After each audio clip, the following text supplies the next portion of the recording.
حاجات من اللي بتتعب الأعصاب دي اللي انتوا فاهمينها. واضح كده ان في حاجة او حد من جيران هو ومراته. معرفش لدرجة ان غريبة، يعني الصوت ان هو مرتفع قوي كده. أهلا بيكم يا أحلى متابعين في الدنيا. يا رب كلكم تكونوا بخير وبألف صحة وسعادة. قصتنا النهاردة يا حبايب قلبي قصة حلوة وجميلة من الحاجات اللي انتوا بتحبوها، وطبعا زي ما قلنا صاحبة القصة متابعة معانا هنا في القناة، وياريت كلنا نتفاعل معاها ونحلها مشكلتها في التعليقات ونقول لها تعمل ايه او تتصرف ازاي. ودلوقتي وقبل ما نبدأ الفيديو بتاعنا ما تنسوش تعملوا لايك واشتراك في القناة علشان اقدر اقدم لكم كل جديد. بتحكي صاحبة القصة وبتقول: أنا اسمي هنية، عندي 40 سنة، متجوزة وجوزي شغال في الخليج وما بخلفش. ربنا لحد دلوقتي ما أنعمش عليا بنعمة الخلفة، علشان كده بقى جوزي كان دايما مسافر بره، ما بيخافش عليا من أي حاجة.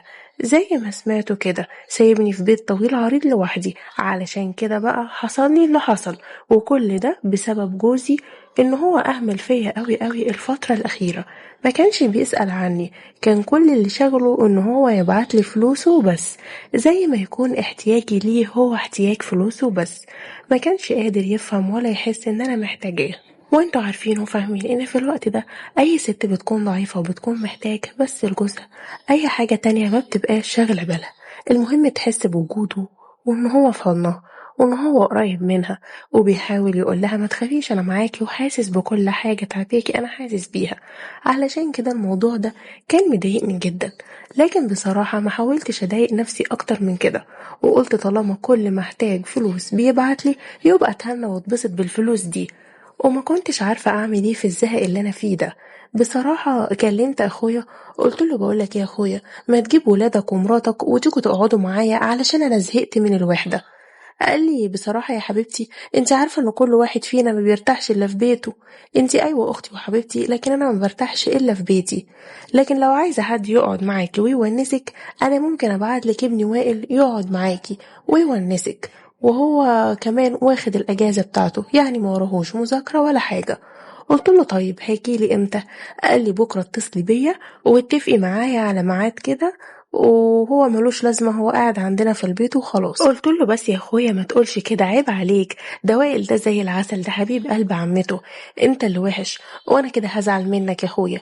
لو مش عايزه انا هاجي اخده يقعد عندي على طول.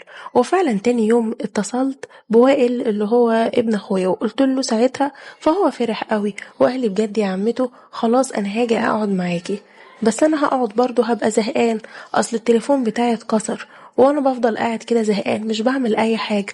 قلت له بس كده بسيطه يا روح قلب عمتك، تعالى عندي وانا هنزل معاك واجيب لك احلى موبايل واحلى تليفون تمسكه في الدنيا وتعمل فيه كل اللي انت عايزه. وقلت لاخويا الفلوس موجوده والنت موجود وهشتري له اللي هو عايزه، المهم يقعد معايا ويسليني في الوحده اللي انا قاعده فيها دي وما بتخلصش. قال لي خلاص خلاص يا عمته، انا بكره هجيلك اول ما افتح عيني هجيب كل هدومي واحضر شنطتي واجي اقعد عندي. ضحكت على كلامه، قلت له خلاص هتجيب كل هدومك؟ قال لي ايوه يا عمتي. ما انا خلاص مش هقعد مع الناس دي تاني، الناس دي مش حاسه بقيمتي. وبيضحك معايا كده وراح قايل لي انت بس يا جميل اللي حاسس بقيمتي. وفعلا ما فيش ساعتين اتنين ولقيته جه عندي ومعاه شنطه هدومه، واول ما جه عندي انا حياتي اتغيرت. كنت حاسه ان البيت ضيق وخنقه كده وما فيهوش صوت، لكن فجاه بقى فيه روح. وساعتها خده ونزلنا وجبت له احدث تليفون موجود في السوق، وقلت له ايوه يا عم، ادي جبت لك ايفون اهو قد الدنيا. قال لي ايفون ايه بس يا عمتي؟ اسمه ايفون. قلت له يا سيدي اسمه زي ما يكون، معلش انا عالمي على قدي، المهم ان انت مبسوط كده دلوقتي. قال لي ايوه انا دلوقتي فرحان ومبسوط. بعد كده رحنا نطلب اكل من بره، وكمان بعت وجبت واحد علشان يركب النت عندي على التليفون. انا مش عارفه الصراحه بيدخل ازاي، بس جبت واحد عشان يدخله. وهو برضو راح، انا كان معايا تليفون كده، فراح قال لي طب ما انت كمان ادخلي على النت واتفرجي عليه، فراح كاتب لي الباسورد اللي ظهر على الواي فاي ودخلته عندي على طول. بعد كده روحنا البيت وهو جه يعني على العشاء كده جاع، فقال انا عايز اكل من كنتاكي ده ولا معرفش ايه، طلبت له كل اللي هو كان عايزه، وكمان قعدنا نتفرج على فيلم حلو واحنا بنتغدى كده. وبعد شويه كده قلت له انا تعبت قوي النهارده يخرب بيتك، انا مش واخده على المشاوير دي كلها، انا هدخل جوه اريح شويه. وانت كمان الأوضة دي أنا جهزتها لك مخصوص ليك، ادخل افتح التكييف ونام كده لأن الجو حر وريح أعصابك. قال لي والله فكرة يا عمته، وفعلا دخل الأوضة وأنا كمان دخلت أوضتي. بصراحة أنا حتى لما كان جوزي مش بيبقى موجود ما كنتش متعودة إن أقفل باب الأوضة. يعني هقفله ليه؟ ده أنا وجوزي بس اللي بنبقى في الشقة، يا إما أنا لوحدي. فبعد ما دخلت الأوضة بشوية وحسيت إن أنا خلاص عيني ابتدت تروح في النوم، سمعت كده أصوات غريبة زي ما يكون صوت غريب كده، يعني حاجات من اللي بتتعب الأعصاب دي اللي انتوا فاهمينها. واضح كده إن في حاجة أو حد من جيران هو ومراته. معرفش لدرجة إن غريبة، يعني الصوت إن هو مرتفع قوي كده. بعد ما قمت اتضح ليا إن الصوت مش جاي من بره البيت ولا حاجة، اكتشفت ان الصوت ده جاي من جوه البيت. قلت في سري بقى معقول يكون اللي في بالي واللي انا بفكر فيه ده صح؟ معقول وائل ابن اختي بيتفرج على حاجه من الحاجات دي؟ وابتديت كده اجي ناحيته. هو كان حاطط السماعات تقريبا، ما كانش مركبها كويس، وكان الصوت كله بره. وانا كنت واقفه قدام الباب كده وكنت شايفه اللي بيتفرج عليه، لانه هو كان نايم وكان مديني ظهره، كان يعني هو قدام الحيطه، وانا كنت شايفة كل اللي هو بيتفرج عليه. بصراحة كده ما قدرتش امسك نفسي، وفجأة اعصابي ثابت خالص ورحت داخلة الأوضة ومزعق، قلت له يا وائل انت بتتفرج على ايه ده؟ فلقيته كده خاف. قعدت جنبه وقعدت اتكلم معاه وقلت له هو انت ليه بتتفرج على الحاجات دي؟ قال لي ان هو خلاص كبر وانه بقى شاب وانه محتاج الموضوع ده جدا وهو بيحس بيه. ما اكدبش عليكم ان انا بصراحة حسيت ان انا كمان محتاجة للموضوع ده جدا، وساعتها خفت على نفسي، وخفت ان هو يدن قاعد معايا في البيت، لاني كنت حسيت كده عليه علامات نضج وخفت منه.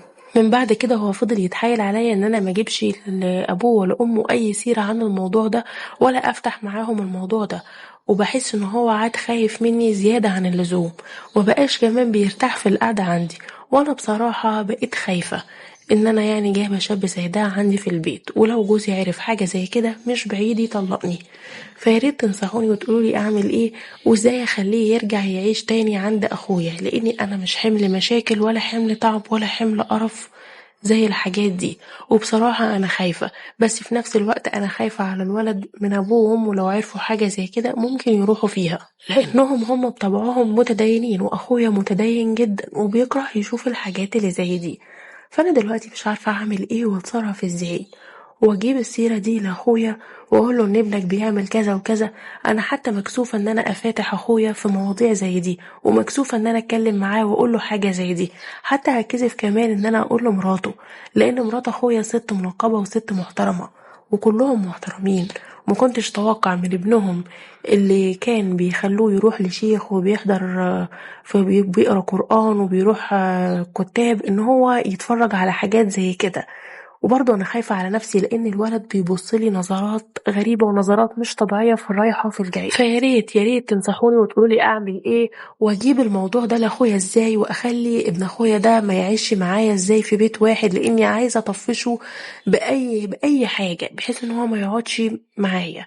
ياريت تنصحوني وتقولولي اعمل ايه واتصرف ازاي في مشكلتي دي، ومستنية اشوف كل تعليقاتكم وارائكم.